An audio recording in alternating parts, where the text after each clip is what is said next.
नमस्कार छात्रों, गुरु क्लासेस में स्वागत है। आइए एयरफोर्स, नेवी और एनडीए के मैथ सीरीज स्टेट लाइन में आपका स्वागत है। तो बच्चों देखिए, कल हमने कंसेप्ट बताया था, बात न करते हुए डायरेक्ट स्टडी पर चलते हैं। और चैनल को अधिक से अधिक बच्चों के बीच में शेयर कीजिए और सब्सक्राइब करके बेल घंटी ऐसे है लगा दीजिए, ताकि अब ऑनलाइन आकर पढ़ाएं तो आप सामने एकदम लगे कि सर क्लासरूम में पढ़ा रहे हैं। डाउट पूछिए, अच्छे से समझिए और प्रीवियस क्वेश्चन लगवा पाए, प्रैक्टिस सेट।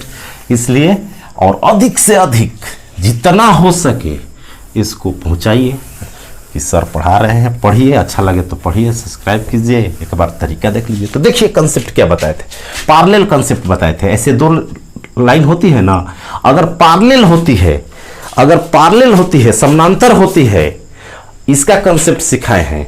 यदि समानांतर होती है तो होता क्या है कि अगर इसका ax प्लस by यहां c है ना, तो इसका भी समीकरण ये दोनों सेम होगा। बस ऐसे ठेठ में समझिए, कल सिद्ध किए हैं।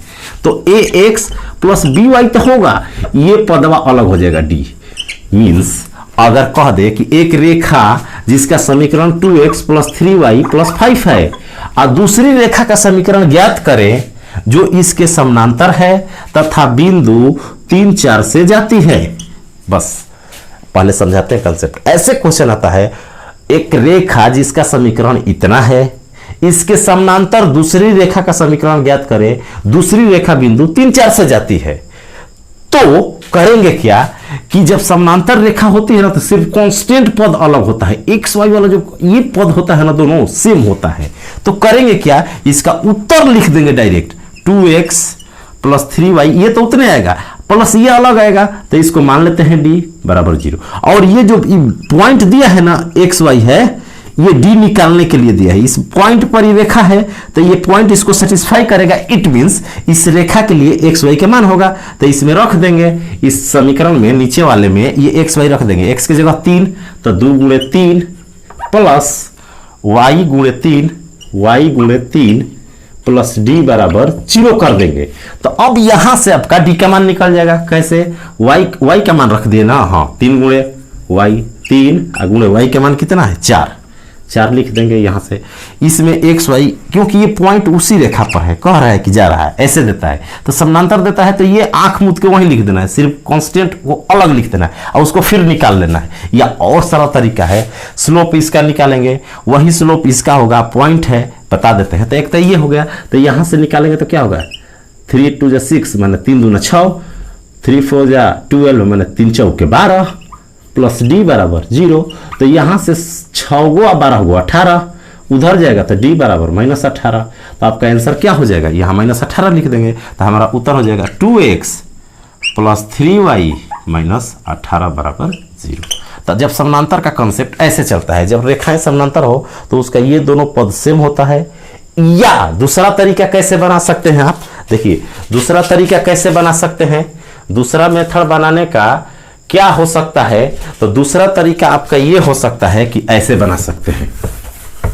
ये लाइन दिया है, ये लाइन का समीकरण पूछ रहा है, एक पॉइंट है। अब बताए हैं शुरू से कंसेप्ट कि किसी भी लाइन का इक्वेशन निकालने के लिए एक पॉइंट चाहिए और एक एम चाहिए, एक पॉइंट चाहिए और एक एम चाहिए। यहां तो एक पॉइंट है, एम इसका जो होगा ना, इसका एम बराबर होता है, तो इसका एम निकालेंगे इसका, तो बताए हैं कि -x का कोफिशिएंट -2 बाटा में y का कोफिशिएंट 3, यही m दोनों के लिए होगा, इक्वल होता है, तो m भी मिल गया। ये पॉइंट x1 y1 मान लेंगे, समीकरण का सूत्र, तो m भी मिल गया कितना -2/3। पॉइंट इस पर एक दिया है कितना 3,4, तो ये हो गया x1 y1, एक पॉइंट मिल गया m, तो समीकरण का सूत्र होता है y minus y1 m x minus x1। देखिएगा उतने आएगा, ये चीज हो तो सेम आ जाएगा, खाली है ये अंतर है -18 जो निकाले हैं। तो यहां से y माइनस y1 की जगह क्या लिखेंगे 4, m की जगह -2/3। होमवर्क दिए हैं, याद है हमको, वो बन गया होगा, नहीं बनेगा तो कोई कमेंट नहीं किया तब बताएंगे। इसके बाद अब लंब वाला कंसेप्ट बताते हैं। इस पर बहुत सारे क्वेश्चन है, RS अग्रवाल से बनाइए या बताएंगे तो कहेंगे कि ये कंसेप्ट बताए हैं। कंसेप्ट मीन्स उसका नियम रूल। x माइनस x1 की जगह 3, तो अब यहाँ से ये इधर गुणा होगा तो 3y, ये 3 इसमें गुणा होगा 4 में -12, ये 2 इसमें गुणा होगा -2x, ये 2 इसमें होगा +6। अब ये इधर आएगा तो 2x और +3y है, ये 12 उधर जाएगा तो +12 × 6 = 18, इधर आ जाएगा 2x + 3y - 18 बराबर 0। देखिए ये चीज सेम आ गया, ये अलग है सिर्फ। तो समानांतर रेखा में ये चीज जो होता है ना एक्स वाई वाला टर्म, ये सेम होता है या रेशियो सेम होता है, माने कॉमन लेने पर भी सेम बन जाए। तो ऐसे क्वेश्चन पूछता है, इस पर क्वेश्चन दिए हैं। अब लंब का कॉन्सेप्ट आपको समझाते हैं, उस पर क्वेश्चन दे देते हैं और बनवा देते हैं कि 2 क्वेश्चन, कल वाला भी बनवा देंगे तो समानांतर वाला हो जाएगा। जितना क्वेश्चन देते हैं SW सब बनाइए, सब आया हुआ क्वेश्चन है प्रीवियस, इससे बाहर कुछ नहीं। हाँ, इससे बाहर यही है कि अधिक से अधिक प्रैक्टिस कीजिए, प्रैक्टिस बैच, प्रैक्टिस सेट बनाइए पूरा मैथ। लेकिन ये उसके लिए है जो सीखिएगा, पहले सीखिएगा जानिएगा तब ना प्रैक्टिस सेट बनाइएगा। तो ये क्लास कोर्स वाला है, लेकिन प्रैक्टिस लेकर भी आएंगे, प्रैक्टिस सेट भी आपको बनवाएंगे एक एक चीज का। तो अगला जो कॉन्सेप्ट है ना आपका लंब का है, तो लंब का कॉन्सेप्ट देखिए बहुत इंपॉर्टेंट है। जैसे एक लाइन है, ठीक, एक लाइन है और इस पर दूसरी लाइन लंब है। लंब मीन्स 90 डिग्री का कोण बनाएगा। तो एक तो कॉन्सेप्ट जानते हैं कि इसका अगर ढाल m1 है और मान लीजिए इसका स्लोप m2 है, तो जब लंब रेखाएं होती है तो पिछली क्लास में जाकर देखिए पढ़ाए हैं m1 × m2 = -1, प्रूफ किए हैं। यही तो है, यहाँ प्रूफ कर करके बताते हैं, एक सूत्र होता है, ठीक है, लेकिन कैसे होता है प्रूफ करके पढ़ने पर। ये L1 था लाइन L1, ये L2 था लाइन L2 था, तो इसका स्लोप ये होता है।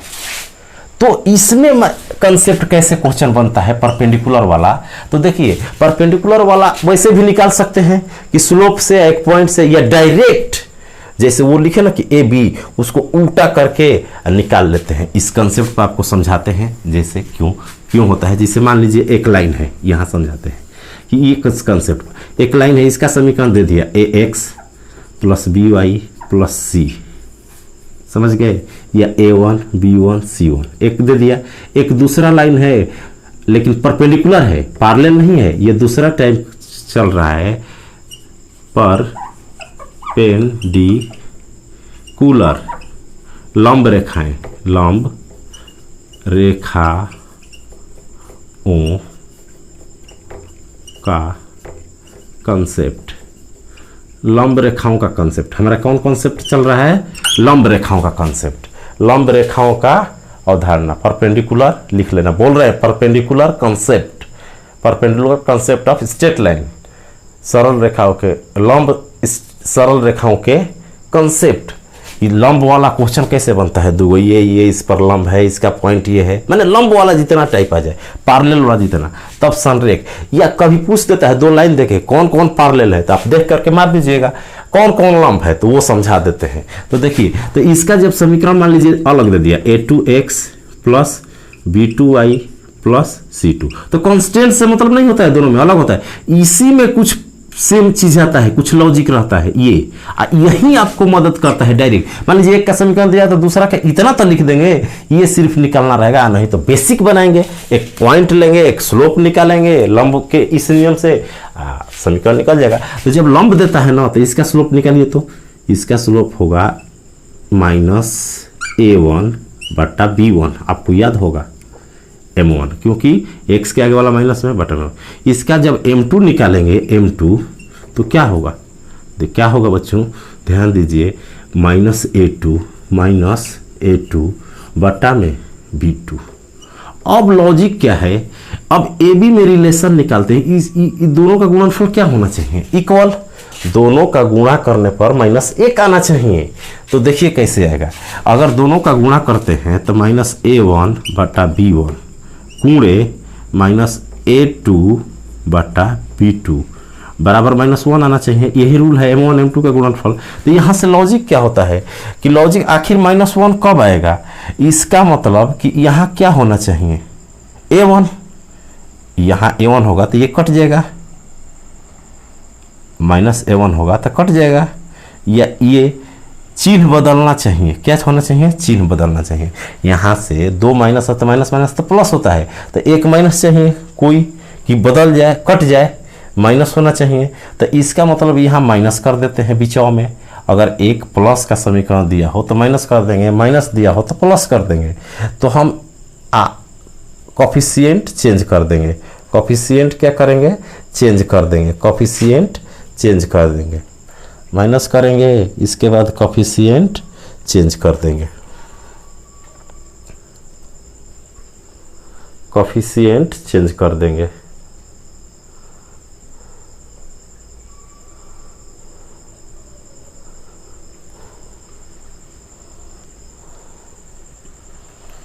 कोफिशिएंट चेंज कर देंगे।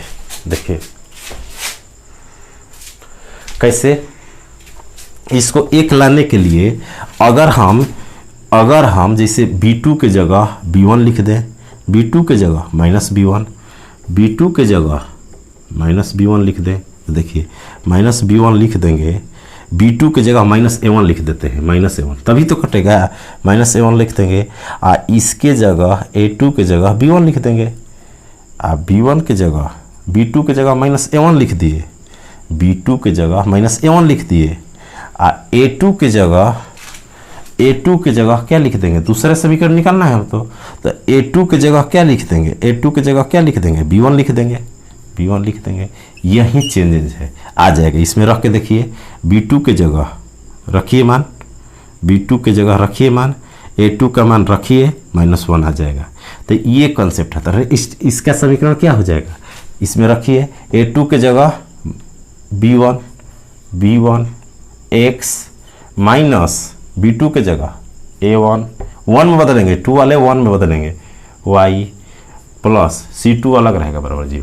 तो इससे रिजल्ट क्या निकला? इससे रिजल्ट देखिए क्या निकला। आपको शॉर्ट थी, ये बेसिक समझाए कि कैसे आया, और तरीका है बनाने का। तो देखिए अगर जैसे दिया है a1x plus b1 y plus c बराबर 0, तो अगर समानांतर रहता तो ये तो सेम लिख देते, ये डिफरेंट लिखते। अगर लंब है, यदि लंब है, परपेंडिकुलर है, तो क्या करेंगे? ये यहाँ चला, ये चिन्ह बदल जाएगा, ये यहाँ आ जाएगा, ये यहाँ चल जाएगा, बीच का चिन्ह बदल जाएगा बस। तो b1x कर देंगे, माइनस रहेगा तो प्लस, प्लस है तो माइनस, ये यहाँ लिख देंगे a1y, इतना हमेशा होगा, प्लस ये अलग होगा। तो लंब का ये कंडीशन है। दो रेखाएं जब लंब होती है तो ऐसे लिखते हैं, जिसे पूछेगा ऐसे। अगर 2x, एग्जाम्पल देते हैं, 2x प्लस 3y प्लस 5 बराबर 0 दिया है, मान लीजिए 2x प्लस 3y प्लस 5 बराबर 0 दिया है।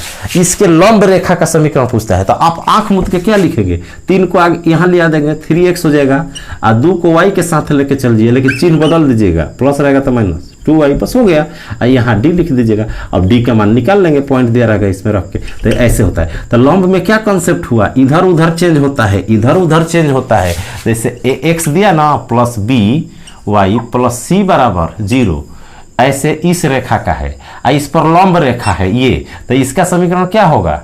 ये इधर आएगा bx, ये वहां जाएगा, माइनस हो जाएगा, माइनस क्या होगा? माइनस ay प्लस यहाँ नया हो जाएगा d बराबर 0। तो आप समझे क्या कि इसमें कोफिशिएंट में हेर फेदल होता है या चिन्ह बदल जाता है, चेंज होता है। x का कोफिशिएंट y या y का कोफिशिएंट x का बन जाता है, और बीच का चिन्ह बदल देना है। मीन्स x के आगे जौन बा y के संगे चल जाइए, y के संगे वाला a के संगे आ जाए, बीच के माइनस बदल दा, लंब के समीकरण हो जाए, कांस्टेंट तो चेंज हुई करे। और समांतर में इससे उतार देंगे। तो इस लंब पर क्वेश्चन अब एक लिखिए, इस लंब पर कि ऐसे होता है शॉर्ट, और नहीं तो बेसिक बनाएंगे एक पॉइंट, और लंब के स्लोप से इस सूत्र से बनेगा m1 निकालेंगे, और वो दूसरा का निकालने के लिए -1 के बटा में करेंगे। ऐसे टाइम बचता है, शॉर्ट ट्रिक हो जाता है। तो इस पर जैसा क्वेश्चन आया हुआ है आज तक एयरफोर्स में, वो लिखते हैं, इसको समझिए। नहीं समझ में आ रहा है तो एक एक चीज पूछिए। तो लंब का रिजल्ट क्या बताए आपको? इतना कहानी पढ़ने की जरूरत नहीं है, आपको एक लाइन यही याद रखना है बस। जैसे ये दिया ना ax प्लस by लंब के लिए, प्लस c बराबर 0, और लंब का कंडीशन होगा लंब रेखा का समीकरण, रेखा का समीकरण इंग्लिश में equation of perpendicular line, equation of perpendicular line. बस यहाँ कोफिशिएंट चेंज कर दिए, bx ये चिन्ह बदलिए, माइनस ay प्लस यहाँ d कर दीजिए, हो गया आंसर। ये इसका समीकरण होगा इस फॉर्मेट का, मान ये तो इसी में से निकल जाएगा इधर उधर कर, इसको निकाल, ये चीज अलग आएगा, इसको निकालना पड़ेगा। तो समय बताएगा। क्वेश्चन लिखिए, पूछा हुआ क्वेश्चन आज बताते हैं। अभी HW बताना है, याद है हमको 2-3 क्वेश्चन दिए हैं। पहले इंतजार करते हैं, कोई कमेंट नहीं कर रहा है। जब कमेंट करेगा कि नहीं आ रहा है सर बता दीजिए तो बताएंगे, जो पढ़ने वाला नहीं है तो नहीं होगा। कोई उसका मैसेज नहीं आया कि बन गया कि नहीं बन गया, तो उसका आंसर सेंड कर दीजिए, इधर से बता देंगे सही या नहीं बना है तो पूछ लीजिए कि नहीं बना है। अगला क्वेश्चन लीजिए, परपेंडिकुलर पर अ लाइन इज लिखिए परपेंडिकुलर पर question, a line passing through a line is a line, ऐसे लिखे a line is perpendicular, ऐसे लिख सकते हैं शॉर्टकट में, परपेंडिकुलर मीन्स लंब का साइन है, परपेंडिकुलर ऐसे लिख सकते। a line is perpendicular to the line, a line is perpendicular to the line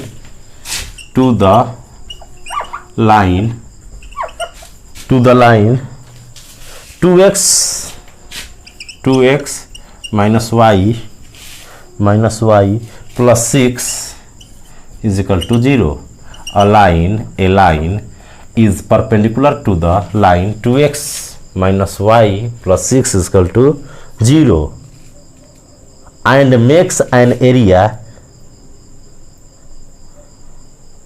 and makes area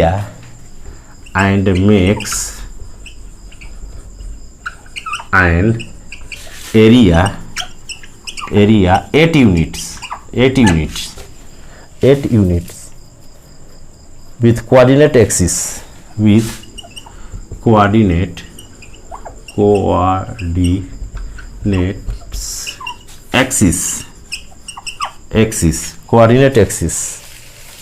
coordinate axis. Find his equation. Find its equation. Question Hindi में लिखो, एक रेखा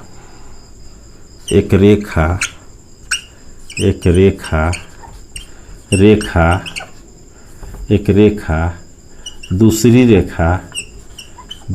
रेखा 2x minus y plus 6 बराबर 0 पर, देखिए question बोल देते हैं, a line is perpendicular to the line 2x minus y plus 6 is equal to 0 and makes an area 8 unit with coordinate axis. Find its equation. एक रेखा है, दूसरी रेखा इतना पर लंब है और अक्षों से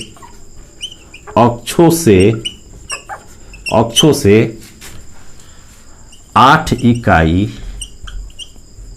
का क्षेत्रफल बनाती है, तो उस रेखा का समीकरण ज्ञात करें। उस रेखा का समीकरण ज्ञात करें। बहुत इजी है, ज्ञात कीजिए। अब इसमें दोनों कॉन्सेप्ट निकल गए थे, लिखिए उत्तर 1 सेकंड में बन जाएगा मौके।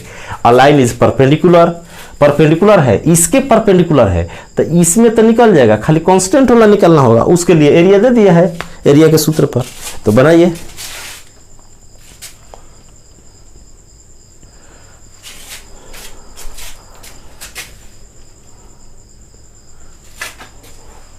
तो देखिए कैसे बनता है, तो देखो कैसे बनता है। तो इसको बनाते हैं तो बहुत इजी है। एक रेखा है, दूसरी रेखा पर लंब है, दूसरी रेखा का समीकरण दिया है तो पहली का निकालना है। पहली है वो एक्स एक्सिस, ऐसे रेखा है, देखो पहले बताते हैं, ऐसे रेखा है एक्स अक्ष से साथ। अब कहीं भी होगा किसी में, इसमें कोऑर्डिनेट, उस पर तो पॉइंट दिया नहीं है, तो उससे हम मान लेते हैं कि कोऑर्डिनेट एक्सिस में है। इसका समीकरण आपको निकालना है। इसी पर एक दूसरी रेखा लंब है, उसका समीकरण दिया है 90 डिग्री।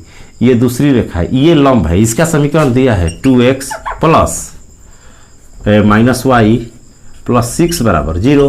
तो जब इसका समीकरण दिया है तो इसका समीकरण गारंटी होगा कि ऐसे होगा। देखो इसका जब समीकरण दिया है तो लंब है, तो लंब का समीकरण क्या, कोएफिशिएंट चेंज होगा, ये माइनस है तो माइनस x हो जाएगा और 2 उधर जाएगा, चाहे कोएफिशिएंट चेंज करो, इसका कोएफिशिएंट 1 है, ऐसे करो ना, 1 है तो 1 यहाँ आ जाएगा x के साथ, 2 उधर जाएगा और चिन्ह बदलता है, प्लस रहता है तो माइनस, माइनस है तो प्लस हो जाएगा। इसका समीकरण है ये, तो प्लस 2y और प्लस c हो जाएगा बराबर 0। यही आंसर हो गया। इसका जो रेखा है उसका समीकरण क्या हो गया, x plus 2y plus c बराबर 0 हो गया। यही अब c का मान निकलना है तो उसके लिए एरिया दिया है, तो इसका एरिया कैसे निकलता है, इसमें a 1 है, b 2 है और c निकालना है और एरिया दे दिया है 8। तो एरिया का सूत्र क्या होता है, एक लाइन से जो मोड न दिया हो, c स्क्वायर बटा में 2ab, तो इसमें रख देते हैं a का मान 8, c निकालना है हमको बटा में 2 गुणे a की जगह 1, b की जगह 2, तो 8 दूना 16 दूना 8 चौके 32, 8 चौके 32, c स्क्वायर का मान कितना आ गया 32, c स्क्वायर का मान आ गया 32, c स्क्वायर कितना हो गया, गुणा कर लीजिएगा 32, तो c बराबर हो गया प्लस माइनस 4√2। तो आपके इक्वेशन इसमें c का मान रख दीजिए, तो आपका समीकरण हो गया x plus 2y plus minus 4√2, 4√2 आया है। तो 2 गो रेखा होगा, 2 गो ऐसा रेखा होगा, एक ऑप्शन दिया रहेगा तो एक आना, तो ऐसे लिख सकते हैं अलग अलग, x plus 2y plus 4√2 equal to 0, या एक लिख सकते हैं, या x प्लस 2y माइनस 4√2 बराबर 0, तो ये आंसर हो जाएगा। तो देखिए क्या हुआ, कुछ नहीं हुआ, ये एक रेखा दिया था तो उसके लंब रेखा का निकालना